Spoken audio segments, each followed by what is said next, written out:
And so our theme this month is signs and wonders. We see all the signs that Christmas is here and may be wondering why society cares about this holiday so much.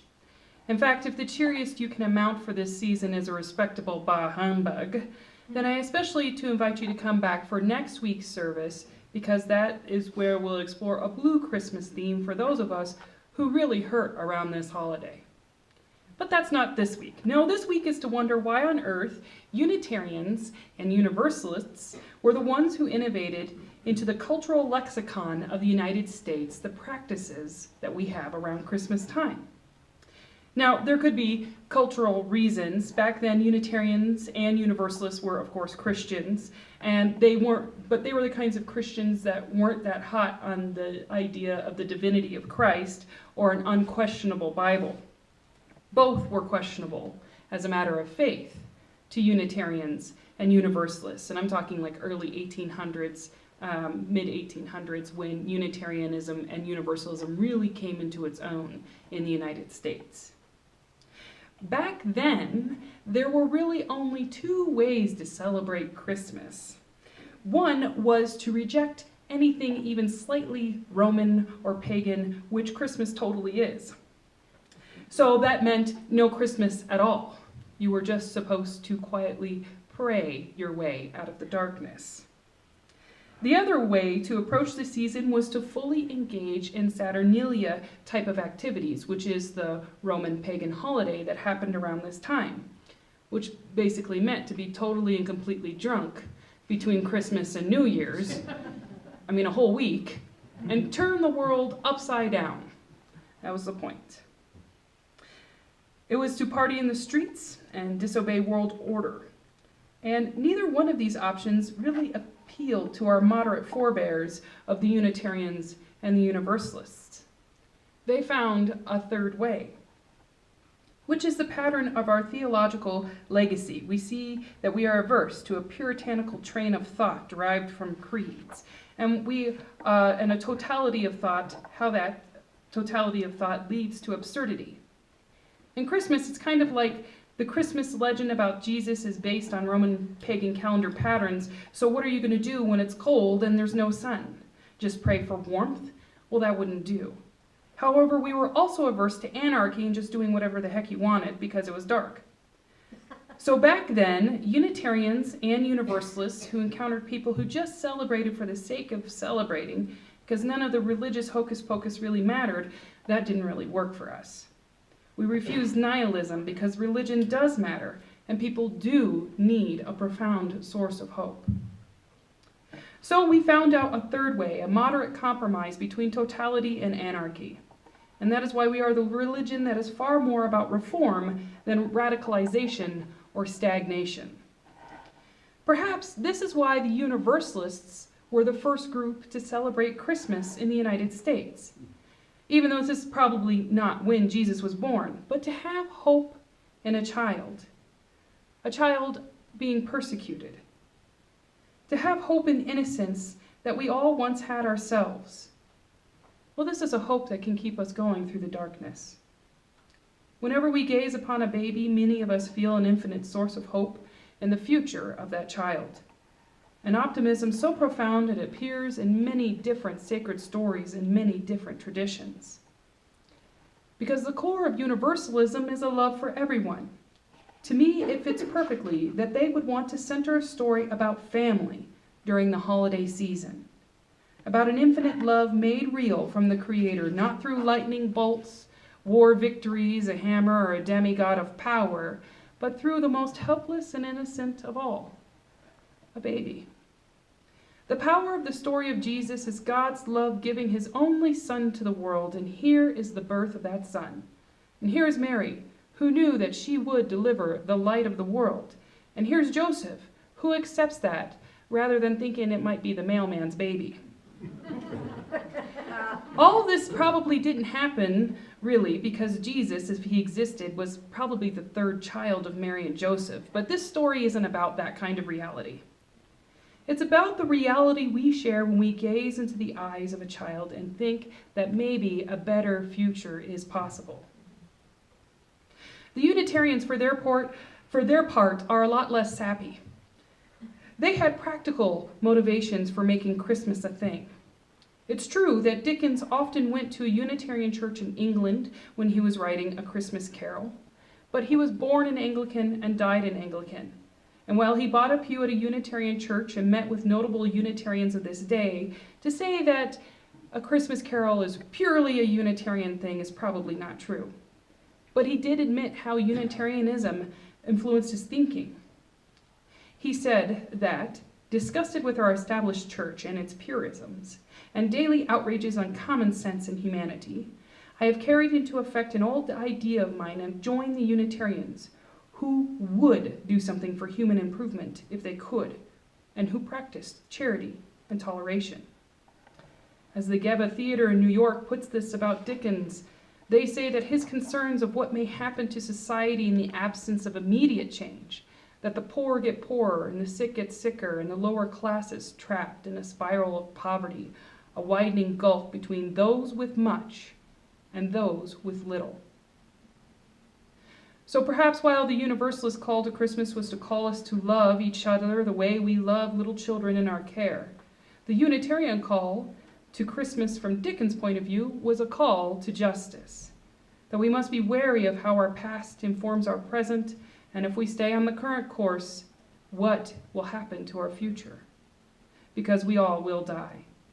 And is a life well lived one in which we were able to hoard riches? The other practical Unitarian bit is the history of the Christmas tree. Reverend Follen was a Unitarian minister in Germany, a land unafraid of pagan practices, and they lit up evergreen trees, but they did it outside.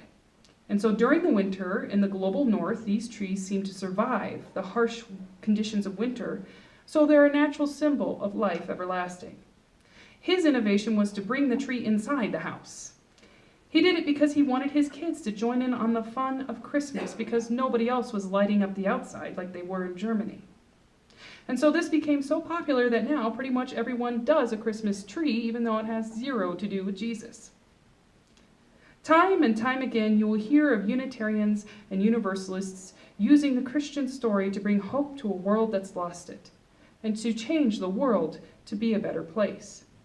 Our reasonable and moderate approach to the holiday had a moderating effect on a society that proved to be very popular. Rather than reject all pagan sources of Christianity, which is pretty much written to the Bible because the pagan Romans canonized it, it was accepted and rewritten to give hope for our times. Instead of having a time of drunkenness, it became a time to focus on our families and our communities, to be with one another to survive this long winter. The moderate reform of the holiday tried to bring the best of religion and society and crafted something worth celebrating. So what does this mean for us today? You know, as a student of history, I'm amused that the same religions who banned Christmas back in the day are fighting for it tooth and nail today. I'm serious. And the modern iteration of Unitarians and Universalists, the people who reinvented this holiday, are more upset with the feverish consumerization of the holiday than they are about making sure that Jesus is the reason for the season. The hyper-focusing on what this season is all about reminds me of a poem from that transcendentalist, Walt Whitman. When I heard the learned astronomer, when the proofs, the figures were ranged in columns before me, when I was shown the charts and diagrams to add, divide, and measure them, when I sitting heard the astronomer where he lectured with much applause in the lecture room, how soon, unaccountable, I became tired and sick. Till rising and gliding I wandered off by myself in the mystical moist night air, and from time to time looked up in perfect silence at the stars. All the things I read about the significant contributions Unitarians and Universalists made to this holiday season seem to center around actually having an experience. Not about the proofs, the facts, and the figures, but the experience of the people in the holiday. To experience the stars and not obsess over which one actually appeared 2,000 years ago. We don't celebrate Christmas because we're sure Jesus was born on this calendar date that wasn't even around when Jesus was around.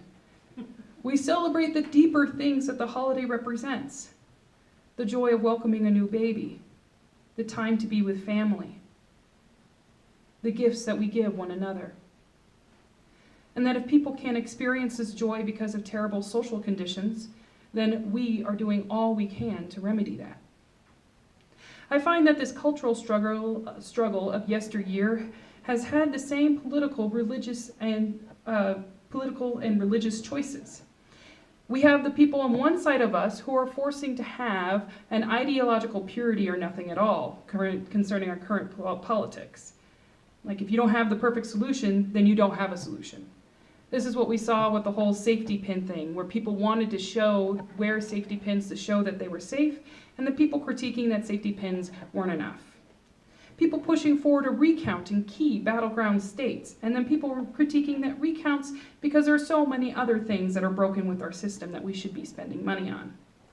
And then you have the other side, who seems to be embracing total anarchy, who says it's time to destroy the government system altogether, who's appointing someone to head up the Department of Education who has never been or had a child in public school, who's appointing someone who fought against civil rights as the Attorney General, who is appointing somebody who is an anti-Semite and racist as the chief strategist for the White House, appoints someone who wants to destroy the Veterans Administration as the person to head it up.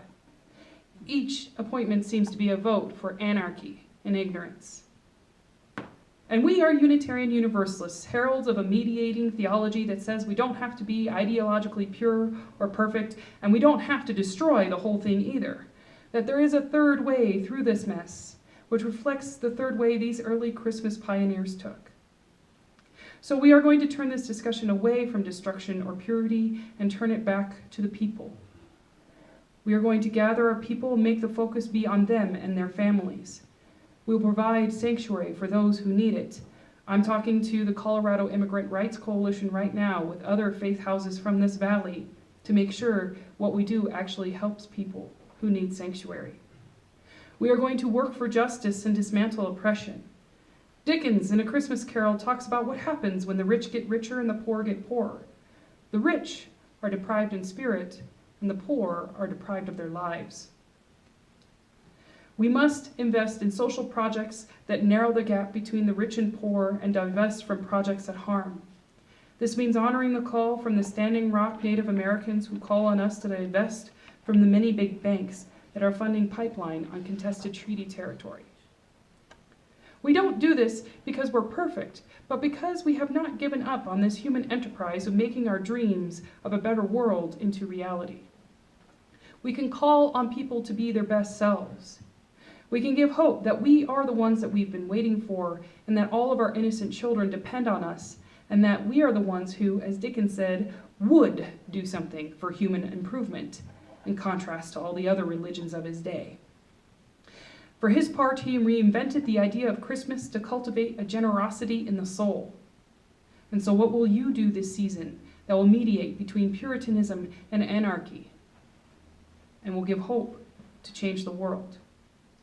To close, I'm going to use the words of Reverend Robin Bartlett, a Unitarian Universalist and a UUC minister who responded to her kids' school. They canceled Elf on the Shelf and the Santa appearance and all these other things, and the news media asked her to be on, and this is what she said.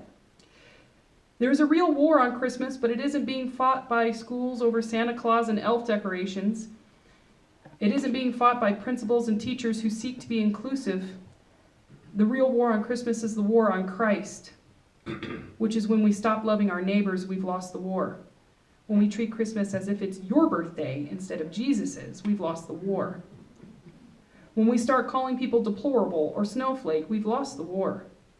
When we suggest that the Advent season is about consumerism, Santa, and reindeer, we've lost the war. If you want to teach kids about the real meaning of the season, find a church that preaches Advent, that preaches deep darkness, despair, poverty, destruction, raging, murderous, crybaby kings, and the light of God shining truth on all of it. If you want to teach kids the meaning of the season, tell them to stand up for those on the margins, particularly the religiously persecuted ones. If you want to teach kids what Christmas is, tell them that Christ was born to save us by reminding us that everybody's in and no one is cast out. If you want to teach kids the meaning of the season, then teach love.